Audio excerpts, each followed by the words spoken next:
جب میں نے اپنے استاد شیخ کو اپنے بے روزگاری تنگ دستی کی شکایت سنائی اور کچھ مشورہ طلب کیا تو میرے استاد نے مجھے ایک جگہ مزدوری پر لگا دیا۔ بحری جہازوں میں لوڈنگ ان لوڈنگ کرتا تھا۔ سارے دن کی محنت کے بعد جتنے پیسے کماتا تھا میرا استاد ان میں سے 2 وقت کے کھانے کی رقم رکھ کر میری باقی کمائی خیرات کر دیتا تھا۔ میں نے ایک دن ان سے اس حکمت کی وجہ پوچھی۔ وہ مسکرا کر بولے، تم 11 مہینے یہ کام کرو، میں تمہیں اس کے بعد اس کا جواب دوں گا۔ میں 11 ماہ لوڈنگ ان لوڈنگ کرتا رہا۔ میرا وظیفہ مکمل ہو گیا تو میرے استاد نے مجھ سے کہا، تم آج مزدوری کے لیے جاؤ، کام شروع ہو جائے تو تم جھوٹ موٹ کے بیمار پڑ جانا، سارا دن کام کو ہاتھ نہ لگانا، شام کو اپنا معاوضہ لینا اور واپس آ جانا۔ میں نے شیخ کے حکم پر عمل کیا۔ میں سارا دن پیٹ میں درد کا بہانہ بنا کر گودی پر لیٹا رہا۔ شام کو معاوضہ لیا اور استاد کے پاس آ گیا۔ استاد نے فرمایا، تم اب 2 وقت کے کھانے کے پیسے رکھ کر باقی رقم خیرات کر دو۔ آپ یقین کریں وہ 11 ماہ میں پہلا دن تھا جب میرا دل خیرات کو نہیں چاہ رہا تھا۔ پہلی بار نماز میں لذت محسوس نہیں ہوئی۔ میں نے اس دن خوب سیر ہو کر کھانا کھایا لیکن میری بھوک ختم نہیں ہوئی۔ میں نے اس رات پہلی بار اپنے کمرے کی کنڈی لگائی، گورے بیچ کر سویا لیکن میری نیند مکمل نہیں ہوئی۔ مجھے اگلے دن اپنے جسم سے بو آئی اور مجھے پہلی مرتبہ اپنے کپڑوں پر پرفیوم لگانا پڑا اور مجھے پہلی مرتبہ نماز میں لذت محسوس نہیں ہوئی۔ میں نے شیخ کو اپنی ساری کیفیت بتائی۔ وہ ہنس کر بولے، بیٹا یہ حرام کا کمال ہے۔ حرام آپ کی زندگی کی تمام نعمتوں کا جوہر اڑا دیتا ہے، آپ انسان سے جانور بن جاتے ہیں۔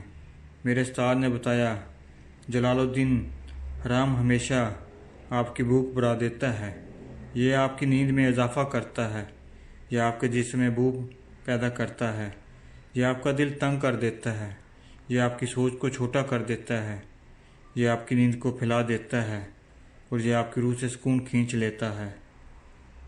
میرے شیخ نے مجھے بتایا، آپ کو آج ایک دن کا حرام 40 دن ستائے گا۔ آپ ان 40 دنوں میں جھوٹ کی طرف بھی مائل ہوں گے، آپ غیبت بھی کریں گے، آپ کے دل میں لالچ بھی آئے گا، آپ دوسروں کو دھوکہ بھی دیں گے اور آپ کے اندر امیر بننے کی خواہش بھی پیدا ہوگی۔ میں ڈر گیا۔ میں نے استاد سے پوچھا، میں اگر حرام کے ان برے اثرات سے بچنا چاہوں تو مجھے کیا کرنا پڑے گا؟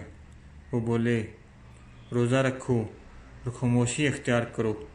انسان کیسے گناہوں سے پاک ہو جاتا ہے، یہ دونوں تمہیں اندر سے پاک کر دیں گے۔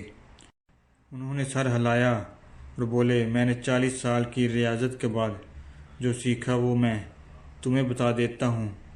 یہ کائنات ایک صندوق ہے، اس صندوق پر اسرار کا موٹا تالا پڑا ہے۔ یہ تالا ایک اسم اعظم سے کھلتا ہے، وہ اسم اعظم ہے حلال۔ آپ زندگی میں حلال بڑھاتے جاؤ، کائنات کا صندوق کھلتا چلا جائے گا۔ میں نے عرض کی، اور حرام کی پہچان کیا ہے؟ وہ بولے، دنیا کی ہر وہ چیز جیسے دیکھنے، سننے، چکھنے اور چھونے کے بعد آپ کے دل میں لالچ پیدا ہو جائے، وہ حرام ہے۔ جیسے مقناطیس لوہے کو کھینچتا ہے، ایسے ہی حرام لقمہ گندی سوچ اور گناہ کو کھینچتا ہے۔ آپ اس حرام سے بچو، یہ آپ کے وجود کو قبرستان بنا دے گا، یہ آپ کو اندر سے اجاڑ دے گا، تباہ کر دے گا، یہ آپ کو بے جوہر کر دے گا، بے قیمت کر دے گا۔ اپنے گھر میں، اپنے پڑوس میں اور پوری دنیا میں، پھر معاشرے میں آپ کی کوئی اہمیت ہی نہ رہے گی اور آپ کے چہرے کی رونق ختم ہو جائے گی۔ سب سے خطرناک بات یہ ہوگی کہ دل سخت ہو جائے گا، اور جس کا دل سخت ہو جاتا ہے پھر خیر کی بات اس کے دل پر کبھی اثر ہی نہیں کرتی۔